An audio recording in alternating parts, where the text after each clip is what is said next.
And when we were doing that, I was like, oh my gosh, they are everywhere, right? So I was like, this is their natural habitat, so that makes well, sense. yeah, absolutely. It's but like, I was oh like, no, all these lions here. No.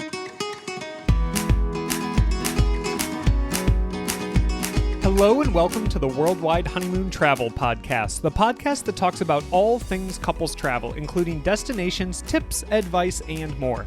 I'm Chris. I'm Kat. And this is episode number 189. And it is a beautiful day outside. Finally, it's been such a cold week. This has been a roller coaster that Cedar Point would be jealous of. Okay. It was... That is an amusement park about how far? About an hour and a half from here? Yeah. For those that are not familiar with Northeast Ohio. It is also a very famous amusement park. Like it's people slipping in ranks. I know, but people from all over the world will come to Ohio to visit Cedar Point if they are like roller coaster fans.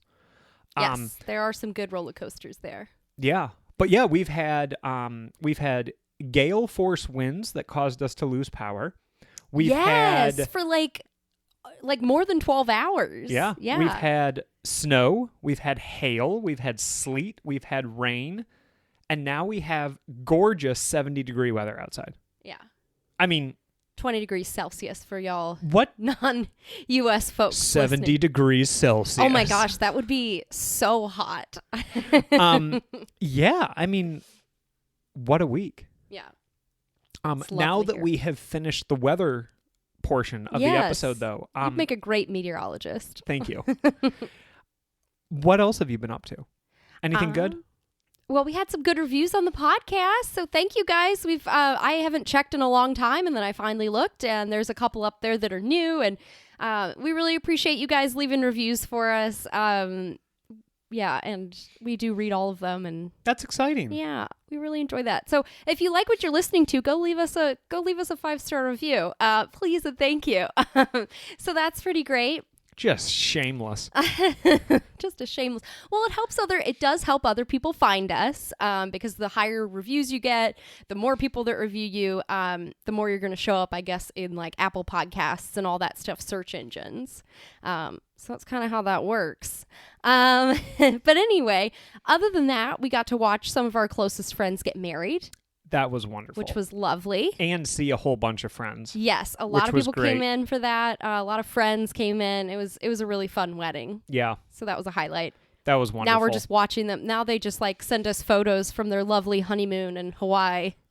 And we're very jealous, especially as we were having gale force winds this week. But they look like they're having a good time. But yeah, I'd say that's kind of the main thing. Anything big with you? Not really. Mm-hmm. Not really. We're going to be cooking a pretty good dinner tonight. Knock on wood, hopefully. I know, I'm nervous. I made the custard earlier for the dessert. We'll see. It'll be good. We'll see. This is new. Yeah. Nothing else from me, though. Just working. I've been working on a lot of content for our trip to Uganda and Kenya, and updating a bunch of Christmas stuff. So if you guys are going to the Christmas markets this year, I have all of that updated with this year's dates, except Budapest, which is all estimated because they're kind of like, they just don't really publish. They're just like, yeah, we'll open or something. I don't know what they do, but it's just like impossible to really know until they're open. I am super jealous that you are getting to go back to the Christmas markets. Yeah, that one's for France Voyager for this time around. For France, we're going to the Alsace and Paris. I want to check out some of the Parisian Christmas markets as well. But but anyway, we do have stuff from Cologne, from Bruges, Vienna, Prague, Budapest, all of that stuff up on the blog if you want to check that out, including our itinerary. Yeah, and then also working on some France stuff. Our French gift guide. That's exciting. Which I'm really excited about. That's exciting. Supposed to be getting our Bon Maman advent calendar in the mail with all of our jams and custards, and very excited. You know, I'm more excited for this one than I was about like our DIY Christmas ale one. Yeah, and at first we got very, very excited about that one because we were like, oh, it's going to be great. Like, we're going to try all these wonderful Christmas ales. And then we also had to realize that we had to drink a beer every single day from December 1st until the 25th. And after a while, and these are heavy beers. So like after a while, you're just like, I don't really want to drink a beer every single day. I mean, I like beer. Yeah. But yeah, there were just some days. I don't want to drink a heavy beer every single day. Yeah, there were some days where I was like, I just don't want to do this. Yeah. So, now we're just going to eat jelly every day or jams. And you're making croissants for... I'm not making croissants every day. That is so much work. Not every day. It's so stressful. Not every day, but like we could split a croissant every day. And you would only have to make 2 batches, right? Because each batch makes a dozen. When am I going to have time to do that? It takes 3 days to make croissants. Right. So you will make them before you leave. I'll just buy them from Blackbird Bakery. No. Because they make good croissants. I know, but so do you. Okay. And if I have to go through all of this jelly nonsense, the least I can have is homemade difficult pastries. You can make them. They're actually viennoiserie. What? Not patisserie. It's viennoiserie, which I guess is a type of patisserie. Oh, it means Viennese. So what is... Oh, yeah, because they're Viennese. Because they're Austrian. Croissants are not from France. They're from Austria. Yeah, and then they back off, France. Okay. But now they're very distinctly French. I mean, when you think of croissants, you think of French. I'll be honest, that blew my mind when I learned that. Yeah. I learned that in Paris, and I was like, I thought she was joking, right? Yeah. She wasn't. Mm-hmm. It's real. Anything else that you want to say? Anything else about baked goods or spreads? I will say something about a spread. You brought home what was a very good pistachio spread. That I ate all of within a week. I did not have any of that. You tried it. Yeah, once. I had one taste of it. It was so good. I came home from work one day and the jar was just in the trash. You know what I would love is or the recycling. A pistachio advent calendar. Because pistachio is my favorite flavor of any dessert I've ever had. Like pistachio macaron, pistachio gelato or ice cream, this pistachio Nutella spread thing that we got. Like anything pistachio is pistachio nougat. Literally. Stop calling it Nutella spread. There was no chocolate or hazelnut in I know, it. but it was a pistachio spread that was very similar to Nutella. That's fair. Okay. Yeah. Inconsistency. But all of that is all my favorite stuff. And I was just like, I really would love, that would be so great to have a pistachio advent calendar where you just get different pistachio desserts every single day. Wouldn't that be delightful? It would be delightful. I would switch it out for raspberry. Big raspberry guy. That's where you're wrong. Agree to disagree. Anything else you want to say before we start talking about the Mara? I don't think so. All right. I think that's it. So, Mara means spotted. Yes. Which is the perfect word to describe the stunning landscape that is dotted with both vegetation and wildlife. The Masai Mara is located in southwest Kenya. It is contiguous with the Serengeti in Tanzania. This is the Great Migration part of the world. Yes. So if you were to just keep on walking from the Masai Mara, you would literally run into the Serengeti. Aside from the borders and all of that stuff, there's some issues there. You got to go through customs, security, etc. But if you didn't have to do that, you could just walk right into the Serengeti. Yeah. Yes. And this is one of the most famous wildlife conservation areas in the world. Mm-hmm. Right? If I say picture an African safari, you are picturing the Masai Mara. And with so many different types of safaris and ways to view the wildlife, always mere steps from your luxurious accommodations, this is the ultimate couples trip that should be near or at the top of your bucket list for wildlife lovers. Agreed? Oh, yeah, for sure. What were your thoughts prior to arriving in the Masai Mara? What were you expecting? And keep in mind that neither of us had been there before. Yes. I was expecting sort of that typical safari landscape. I think, what was crazy was when we went to South Africa and went to just outside of Kruger National Park where we stayed, I sort of pictured that every safari destination would look like the Masai Mara, I assume. And it didn't. It's actually quite hilly in and around Kruger National Park in different areas of it. So I remember at first being like, wow, this looks much different than I expected. And then we get to Uganda and Kenya and various safari spots, and we were like, oh, this is what people picture when they picture going on an African safari, where it's just a vast savanna and these vast grasslands with a couple of acacia trees sparsely populated throughout, and various animals all over the place.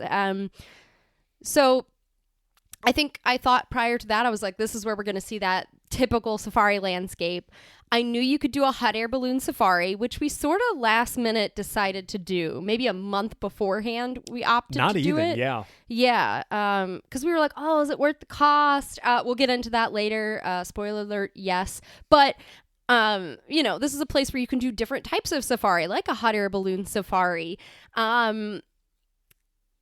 You could find animals quite easily, just this legendary place. They have lots of luxury tents and lots of options for places to stay. So these are all the great things I was picturing. But conversely, I was sort of expecting it to be a bit more crowded. And I've heard lots of people joking on other podcasts. I listen to several other travel podcasts at any given time, but they would say that there's 20 cars surrounding a lion. Like, oh, you go to the Masai Mara, there's 20 cars surrounding a lion with its kill. And I was like, oh, are we going to like it? Is that going to take away from the safari experience? Because we were lucky enough to go to South Africa and go to a private reserve that butted up against Kruger, where they didn't have that. But also going to Uganda, we went to Queen Elizabeth National Park, where there was almost nobody else around. And we got lots of things to ourselves. So I was a little nervous about that at first. So those are my thoughts prior to going to the Masai Mara.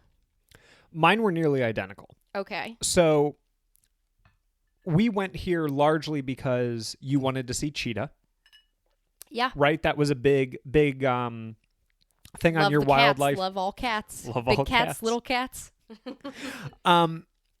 So in order to have cheetah, though, there has to be some sort of like large, vast savanna. Right? That was, like you said, that was something that we missed in Kruger. Cheetah are not there because they can't get up to top speed. Well, they're not all over Kruger. I think there's some parts of the park that are flatter. That's a good point. Yeah. I was picturing something where you could see the horizon far as the eye could see. You could see multiple animals in one gaze. Right? So you may be able to see, let's say, an ostrich in the foreground, and then maybe some zebra behind that, and some giraffe in the distance. Right? So just lots of wildlife. And I will also echo what you said about being a little bit nervous, right? Even when we were in Queen Elizabeth, they were like, oh, where are you guys going next? And we said the Masai Mara, and they were like, hey, like it's going to be very different, right? You're going to have, like, it's bumper cars around an animal. And we were like, I really, really hope about not. That. I was not going into this with like the highest hopes. I'll be honest with you. I was nervous just because I didn't want to be like, which I'll admit, still better than like still an amazing experience. I feel like, yeah, we got to recognize that obviously it was a privilege to go to the Masai Mara in Kenya and see all of these animals. Well, no, but this is our first impressions, right? Thoughts prior to arrival. But we were nervous because of our past experiences. Like, would this add up to it, or be as much as we had built it in our head, because people talk about it being like 20 cars surrounding a lion. Yeah. All right. All of that being said, first impressions for you. So my first impression was we had landed on the Masai Mara after so many flying. Like, we had flown from Kabale National Park. So many flying. I just don't even know. We had 2 bush planes that we flew, but it was a day of 9 flights. 9 takeoffs and 9 touchdowns. Yes. Yeah. Starting in Kabale National Park, we had a few flights to get to Entebbe. Then from Entebbe, we flew over Lake Victoria. Beautiful, though. That was awesome great because you don't fly as high on a bush plane. Landed in Kisumu airport, where we had to go through security. We got off the plane we were on and then went through customs and security a few times there, then got back on that same plane and flew multiple times at different stops in the Masai Mara because there's lots of different little airport or airstrips. And then finally we landed. We got picked up by our awesome guide, and he was like, "What do you want to see?" And I was like, "Well, I've always wanted to see a cheetah in the wild." And within like 30 minutes, we saw a cheetah. And there were cars around, that's for sure. Not a ton, though. Not a ton, but it was kind of like he could radio someone who had found a cheetah earlier, and boom, we saw cheetahs, or saw a cheetah. But I will say that, yes, there are cars around, but if you're patient, eventually the cars leave, and then you're left by yourself with this animal, or, you know, with your own vehicle with the animal. So I think if you're just a little patient, it's really not as, like, chaotic as people say. Agreed. Do you know what I mean? Yeah. Yeah, or even if you just wait while other people go see it. Yeah, again, if you're more patient, you'll get more time with the animal, essentially, and the people will leave. I will say the tents aren't crowded. Like, it's not super crowded. Like, you know what I'm saying? Like, there's not, like, camp after camp after camp. We were the only 2 people in our tent. No, I'm saying that, like, our lodge wasn't very big. I know what you mean. And I'll speak about that in just a second. But as to why that is. But the lodges aren't super crowded. It's not as crowded as you think, because we were there during prime Great Migration, like tourist season. It wasn't as crowded as you think. Truly is amazing. You can have a very luxurious experience while you're there. And yeah, while the radio thing kind of disappointed us at first, you can talk about the rhino situation. But yeah, so those are kind of my first impressions. You're stealing all of I'm sorry. Goodness. I'll let you talk about that. And then my other impression was the hot air ballooning was amazing, but we'll talk about that. That wasn't a first This has already gone way off the rails. Okay, why don't you talk about your first impression? My first impressions, I'm going to actually back up a little bit. I'm not going to talk about when we touched down, because we had like 3 flights of between, like, all under 10 minutes that were not scheduled. Mm-hmm. That our pilot asked if it was okay because they were running behind. They had to pick up other people. And he was like, "Look, I'm going to be flying very low over the Mara. Are you cool with that? Like, you're going to be a little bit more delayed than you already are, but like, you're going to probably see a lot of animals." And we were like, yeah. We got delayed in Entebbe too. Yeah. We were like 100%. Yeah, we'll do that.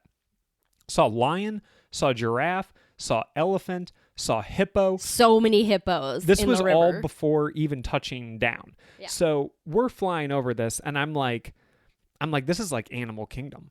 Mm-hmm. Because like half of the kind of draw to safari for me is the hunt for lack of a better word, right? Like, obviously not with firearms, but like trying to find an animal.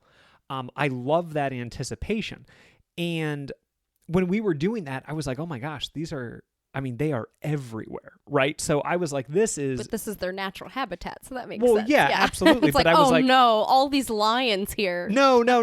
But it was like shooting fish in a barrel. It really was. We touched down. Our guide, Joseph, was fantastic. Mm-hmm. And he said, "What do you guys really, really want to see?" And I said, well, for me, I have never seen an ostrich, like in the wild. And he was like, "That is not a common one that is that's listed." Like we saw some smaller. Well, we saw some smaller ostrich at the Cape of Good Hope, but like I had never seen like the ostrich like running or anything like that. And I was like, that would be. Did we our last day? We'll talk about that. But I was like, yeah, that would be really cool. And then I would love to see a leopard. They are my favorite of the big cats. Mm-hmm. And I would also love to see a rhino. And he was like, "Awesome, that sounds good." I will say, I have written down on my notes here, OMG people. You look in the distance, and just how you can see all of the animals, you can see a lot of Jeeps and a lot of Rovers all around. So definitely one of the more populated wildlife viewings that we have seen. But again, it was not nearly as bad as everyone kind of made it out to be, which was nice. Mm-hmm. But those are my first impressions. Why don't we talk a little bit about how the Mara is set up too? Because it's kind of put into 3 parts. Sure. Because this is what we learned there. We knew where the Masai Mara was. We kind of knew that it was contiguous with the Serengeti, that it's along the border there. We kind of knew all of that stuff beforehand. What we didn't know beforehand was the fact that it's sort of split up in a few places. So you have the Masai Mara National Reserve, okay? That's the big, huge part of it. It's the biggest landmass, the biggest part of the ecosystem of the Masai Mara. And that is, I believe, owned by the government or ran by the government, whatever. But that is kind of the big national reserve.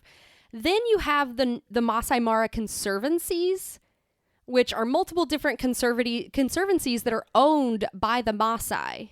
And they rent them out and lease them to different safari lodges. With the they work it out to where they can like graze their land on certain times and places and stuff. And then they can also use like the people can use the land for like safaris as well as the lodging and stuff. So you have the conservancies. The conservancies are a little less strict than I think the Masai Mara National Reserve is, and it's also sort of to protect both the grazing of the Maasai's cattle and things, the conservancies, but also to kind of help taper down some of the vast tourism that was happening in the reserve beforehand. And so the reserve, there's a lot of things that you can't do. You can't go off-roading. You can't, there's certain time limits as to when you can be there, so you can't do night safaris. You can't do...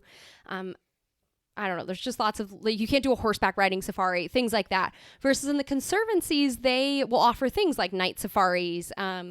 You can visit the local Maasai villages with a local guide. You can do horseback riding, different things that we'll talk about later. But stealing my thunder again. But I'm talking about the differences between them. Right. And then the conservancies are also very strict on the number of lodges that could be there. There's like so many tents that could be there, so many people that can be there.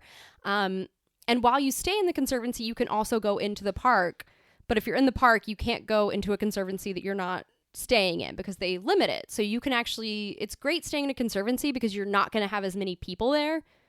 And there's a little less rules as far as like, you can go off-roading a little bit if you see an animal and like things like, and you can do like night safaris, etc. So yeah, I think it's a little bit more personalized you can get over in the conservancies versus like the National Reserve. But then the reserve is also along where all of the great migration crossings are going to be, the river crossings. So really kind of depends on your preferences. And then there's the Mara Triangle, which is part of the reserve, but it is owned privately. Like it's owned by a not-for-profit. So there's some of the similar rules there as there are in the conservancies, but it's part of the greater National Reserve, if that makes sense. So there's the three parts of the Masai Mara that we're talking about here.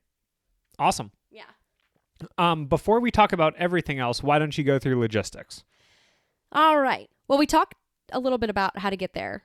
Flying from Nairobi, if you're coming in from, if you're flying to Kenya directly, again, you'll get on a bush plane. There's lots of tiny little airstrips, and that's how you'll get there, is just make sure you get off on the right airstrip because they'll make multiple stops on the way.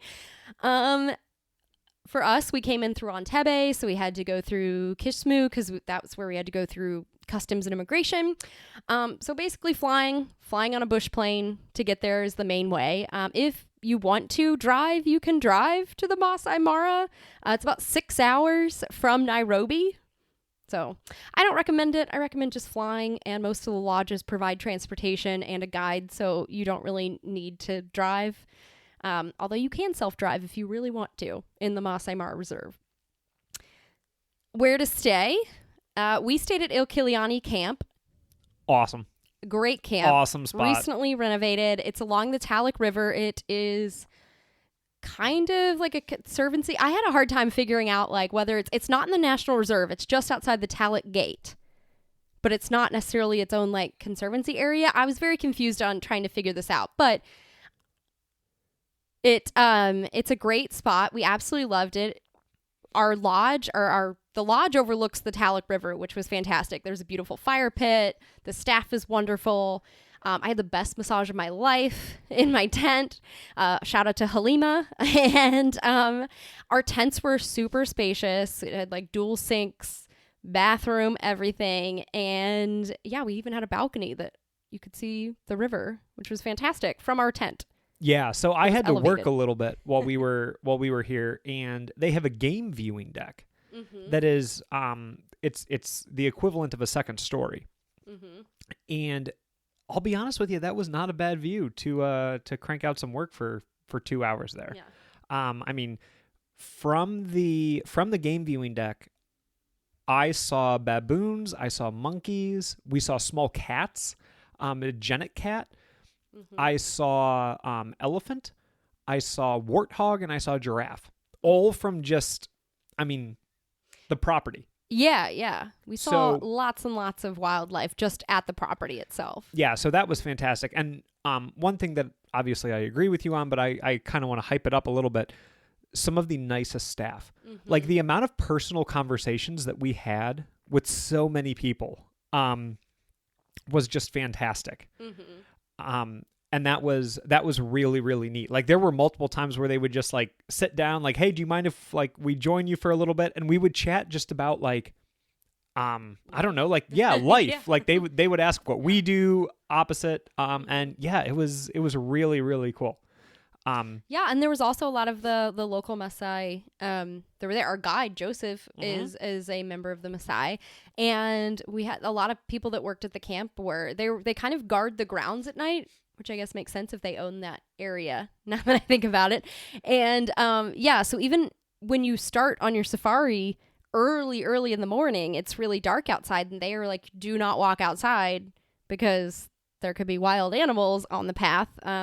So you kind of call out for a Masai. You just say Masai, and then they like hear you and come up and guide you, I guess. Yeah, they'll so walk you up to the main lodge. Yeah, so that you're not walking around by yourself in the darkness where there could be, lions, because there are lions in the area sometimes, or other wild animals. I had that under control. Okay. But other great places to stay, Kichwa Timbo, so that's an and beyond lodge. Kind of along the path of the Great Migration. It has a pool. And then Cotter's 1920 Camp, also great for the Great Migration. It's got a very historical feel, like your classic Hemingway safari-esque feel. It's in a private concession, and you even get your own butlers. That one's a little bit of a more luxurious camp if you want to splurge on that. And then as far as when to stay, usually around June through September/October is during the Great Migration period. So that's when you're going to see a lot of the wildebeest and stuff crossing the rivers there to get over to the Serengeti. And that's probably the best time to go. Yeah. So June through October is a popular time to visit. You get a lot of people around like December as well. And then it has a rainy season. Usually March through May can be quite rainy, so you'll get a lot of great deals. That's usually the cheapest time to visit. A lot of the lodges have discount prices. Some of the lodges are also closed during that time, depending. But yeah, the sad thing is that it may impact some of your plans if it's heavily raining constantly.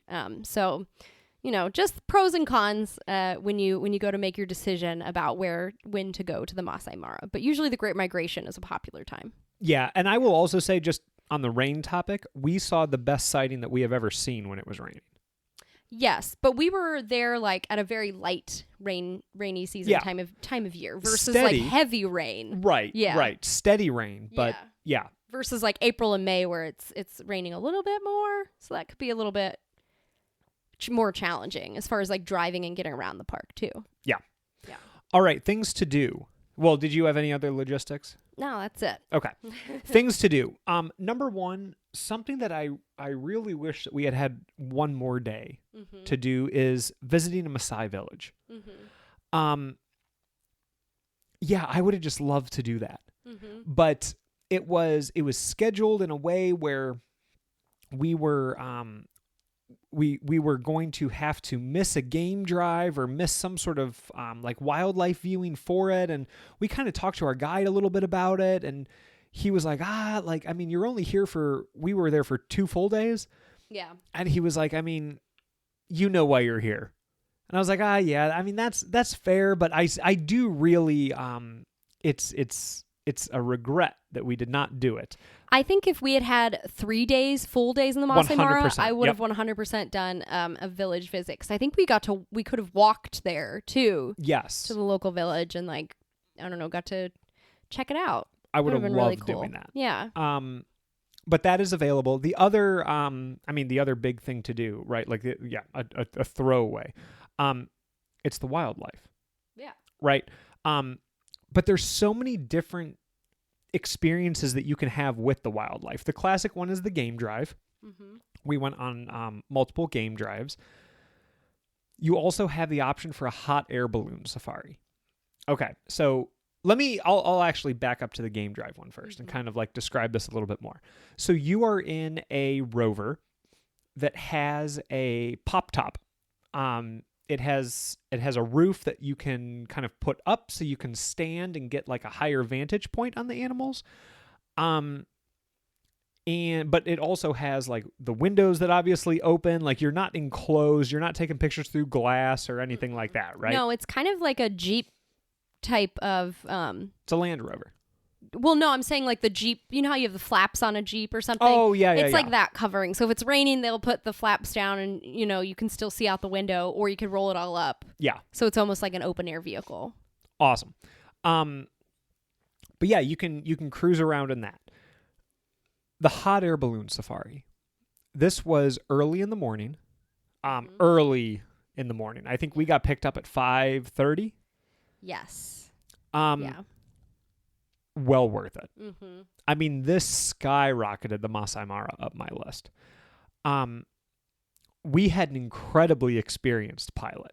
Oh, yeah. He is from Cappadocia in Turkey and was a pilot there for years and years and years. And then finally was like, well, I'm getting older. I don't want to like do both morning and evening hot air balloons. And he worked in Dubai too for a bit. Yes. And then he came to the Masai Mara and he was like, it's fantastic because it's only in the morning. You only go for sunrise, which is a gorgeous time to go in general. Oh my gosh. And he was such a good pilot. Like we flew right over a herd of zebra. Like, yes. I'd say maybe 30 feet above them, if that, 20 feet. Like, very, very close to them from above, which was just incredible.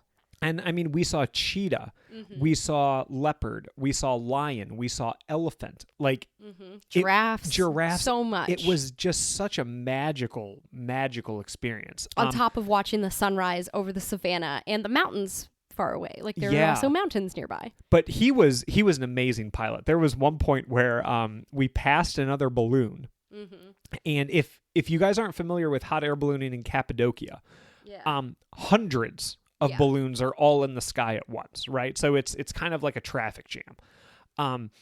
So that's what he's used to, not we were very far from other balloons. Yeah. But it was funny and only because like 5 went up at a time or something. Yeah. We passed this other balloon and we hear over the radio, they were like, if you could please let us know when you are getting that close, that would be great, just so that we know where you are. And he goes, well, we have already passed you, and I was also not that close.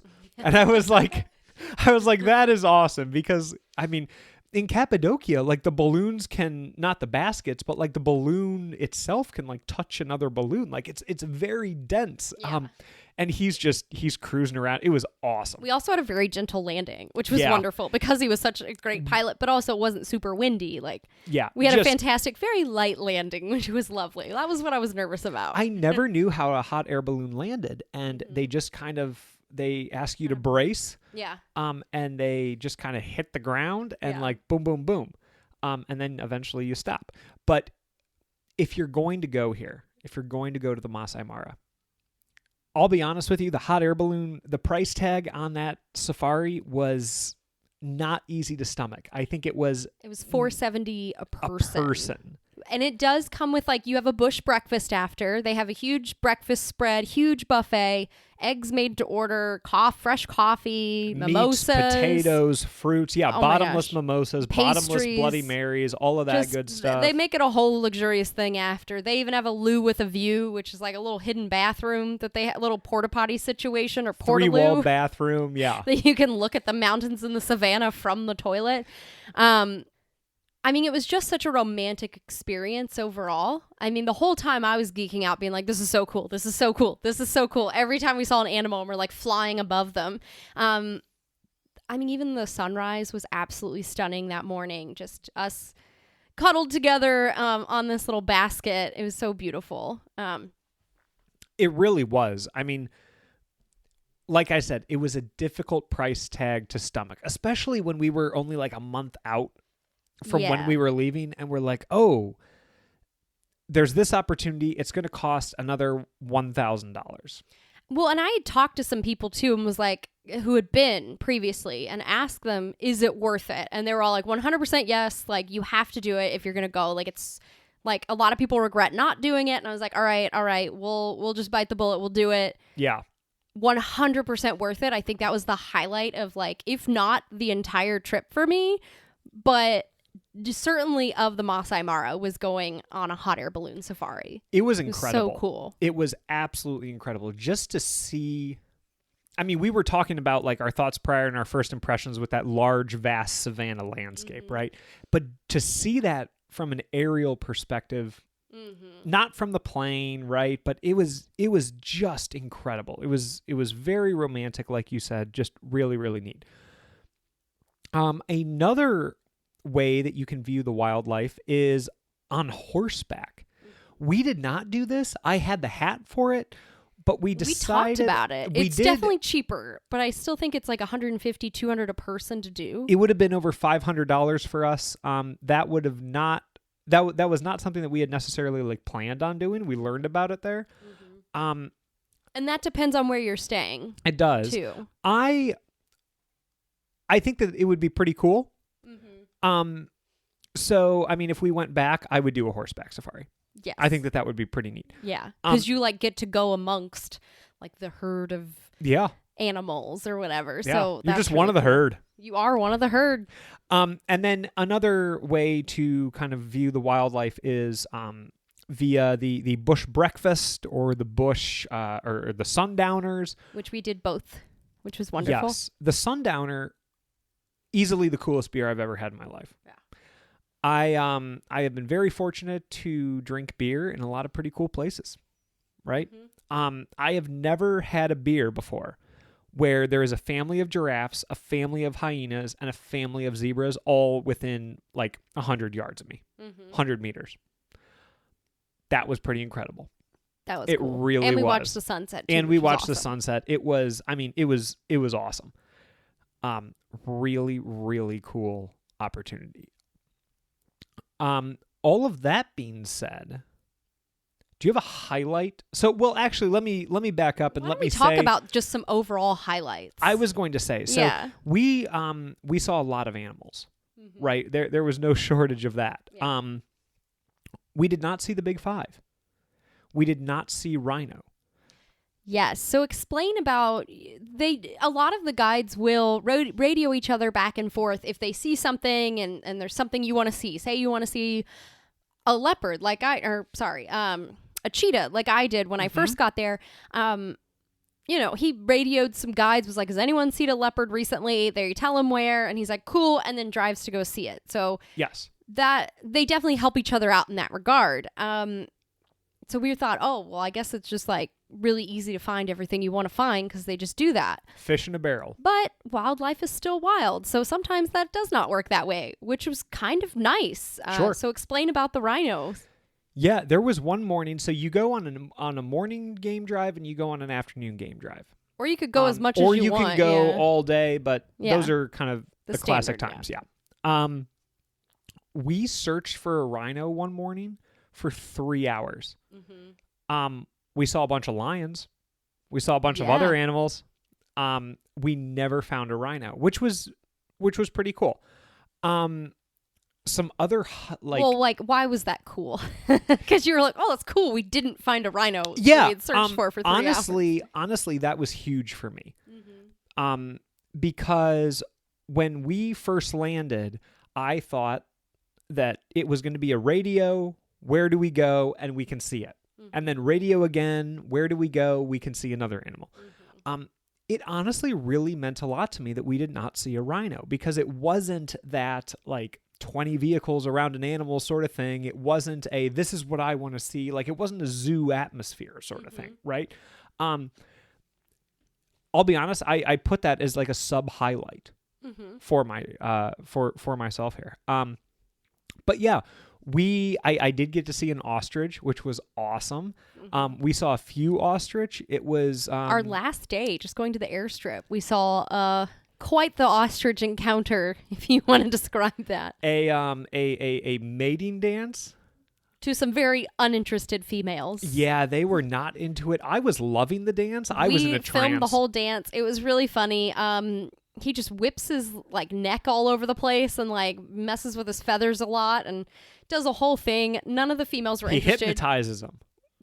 None of them were interested. He starts running toward them. They run away. One of them kind of sat down for a second. He got on top and then she's like, nah, I'm okay. And then ran away from him again. And it was just it was very, very entertaining to watch this poor guy strike out with like 4 females who just like ran away and were like not interested in the slightest. Yeah. But that was pretty cool though. Yeah, it was interesting. We saw a lot of ostriches. Yeah. We saw a lot of ostriches. We also saw baby lion cubs, which were adorable. 2 little ones. They were so cute. Adorable. Huge herd of elephants. We saw what I think is probably my favorite wildlife sighting ever. So we came upon this female leopard who had recently killed a mongoose. Okay, and she's eating on the mongoose. She's feeding on it in the rain. And all of a sudden she sits like bolt upright. And there's 2 jackals in the distance. She leaves her kill to go after the jackals, to like chase them away. I thought she was going to hunt one. I mean, she got low. She was going after them. And she was just trying to scare them away. Comes back, takes her mongoose up in a tree. And thank goodness that she did, because then a lioness, a massive lioness, comes up, tries to get up the tree. It's too dense with the branches. This leopard goes all the way to the top of the tree with this mongoose kill still. The lion's getting frustrated. You can tell the lioness is hungry. She like goes a little too close to this elephant herd that was right over there. With babies. Yeah. The elephants are like not pleased about this whatsoever. So they didn't quite make the circle around the babies, but there was a lot of trumpeting. There was a lot of like, you're going to back up right now. Which a single lioness is not going to go up against a herd of elephants. Right. Like that would not work. And then there's a bunch, and like the 2 jackals come back, and we were laughing because if you guys have seen the movie A Christmas Story, there's a line where it's like, Mom has not had a hot meal in like since the day you were born. Right. And we were like, this poor leopard cannot just enjoy her meal. Like everyone's trying to get it from her. The lion got frustrated with the elephants. It goes back to try and get the mongoose from the leopard. The leopard is hissing like a house cat. It was just like the coolest thing. And here we are parked in the middle of it the entire time. And I will say, were there a ton of leopard or people around this leopard at first? Yes. We kind of let people see it, do their thing. And then people just left after a while because at first, once the leopard went up the tree with the mongoose kill, it wasn't like terribly exciting. And the guy, like, we were like, okay, all these cars started driving off. And then it was just us and this leopard. And I was like, oh, okay, well, like, it's just eating the thing. And he was like, look, you don't see leopards that often here. And let's just see what goes down. Because, like, I think that, like, stuff's going to go down. And he was right, because then that's when the whole lion thing came and all this other stuff. Like, well, he knew that there was a lioness close by. Yeah. And he was like, we should stay here. And thank goodness we did. Yeah, because then it was just us watching this go down. And a few other cars came up eventually watching this. But yeah, it was really, really cool. So again, if you're just patient, don't block the view of everyone else while you're there, which they won't do. But like, yeah, like if you don't mind waiting back a little bit and then getting in there when a lot of the cars are done, you have a lot of great experience by yourself. We also saw a lot of lions by ourselves. Yeah. And again, going into if you're staying like kind of in a conservancies type area, you also get to, you get that experience where you're by yourself with it. So yeah, this is also a really weird, like sighting that I remember fondly, but I had never seen a giraffe sitting down. Oh yeah. And we saw that and I was like, this is great. I mean, this is the peak of existence. Are there any that I did not mention that you have on your list? After our hot air balloon safari, we did see a male lion eating a zebra kill. Oh, that's right. Which was a big one. That was pretty cool. Yeah.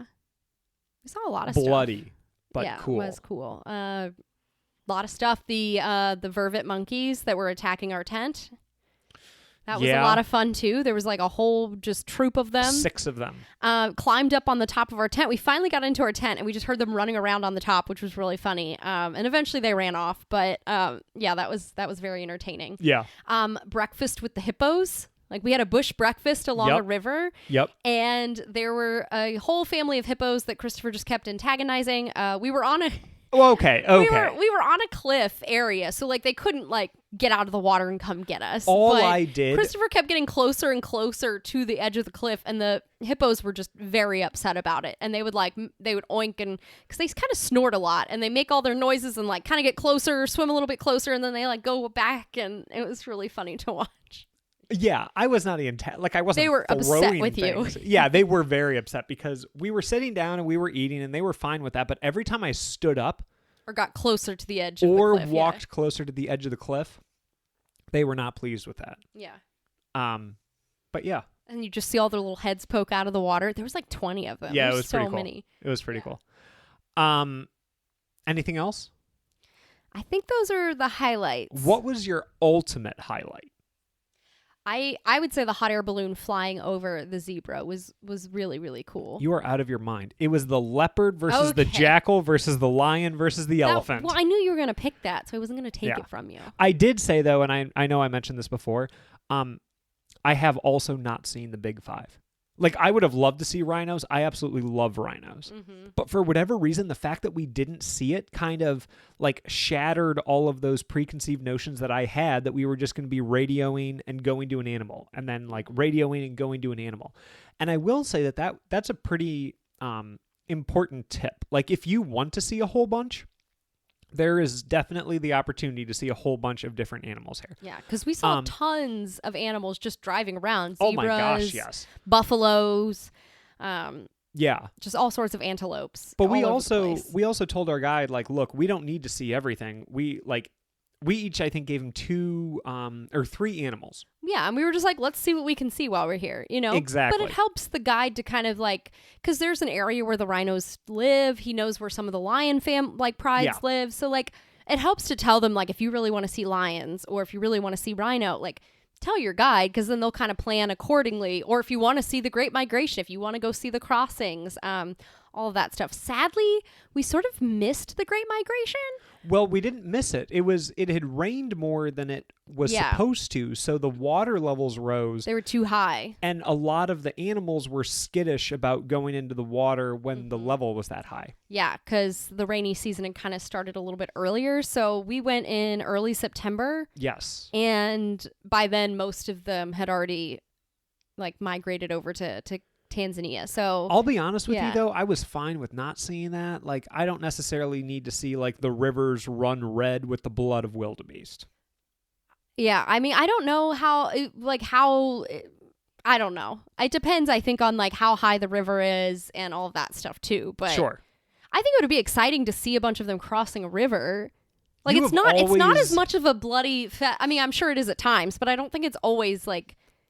No, I mean, it's crazy. Like, you're also seeing these massive herds of like wildebeest just crossing this mighty, river. We saw a very large herd of wildebeest, but like nothing like we had anticipated, which I was I was okay with. Most right? of them had already crossed over though, so we didn't really get to see the Great Migration too much. Yeah. Yeah. But yeah, incredible area of the world. Mm-hmm.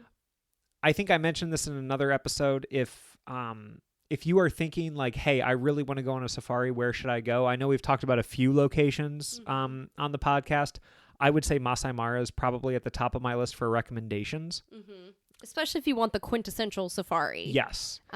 Definitely highly worth it. I would actually just recommend staying in the Conservancy, but make sure that if you can, get down to the rivers for crossings if you're there during the Great Migration. But yeah, I think a Conservancy definitely has a little bit more of a private feel. So absolutely. That being said, would you go back? Yes, I would. Yeah. I don't think that I would put it above other areas like the Serengeti, for instance. And I know that that's like, well, they're like Ngorongoro Crater's my bucket list. Like, that's where I really want to go. Absolutely, I would go back though. Like if someone, I mean, just like we're going to South Africa with your folks next year. Like if someone were like, hey, we want to go to the Masai Mara, would you guys go with us? It wouldn't be oh no, I've already been there. It would be like, yeah, absolutely. And like, how quickly can we book this? Well, and also remember, wildlife is wild. You're not going to have the same experience as us if you go. Yep. If we were to go back, we're probably not going to have the same experience again. Like, it's always going to be different for every single person. So that's kind of what makes it special, is you kind of never know what you're going to get every single day. But yeah, that's the Masai Mara in Kenya. Let us know your thoughts. Have you guys been? Would you like to go? Where are your favorite safari destinations? You can always reach us on Twitter at WWHoneymoon, Instagram at Worldwide Honeymoon, or email kat@worldwidehoneymoon.com. But thank you guys so much for tuning in. Thanks, guys. Thanks for tuning in, and don't forget to rate and review our podcast. It takes less than a few minutes and really helps other people find us. Also, if you're enjoying this awesome free information on both the blog and podcast, when you're booking your next trip, head over to worldwidehoneymoon.com/resources and use the links provided. We earn a small commission at no cost to you when you book through these links, and these are all brands and companies we know, love, and use, like Skyscanner for finding the best flight prices, World Nomads for the best travel insurance, TripAdvisor for hotel bookings and reviews, and even Amazon for all of your travel purchases. Thank you for tuning in. We really appreciate it. Wherever you are, wherever you go, remember to make every day a worldwide honeymoon.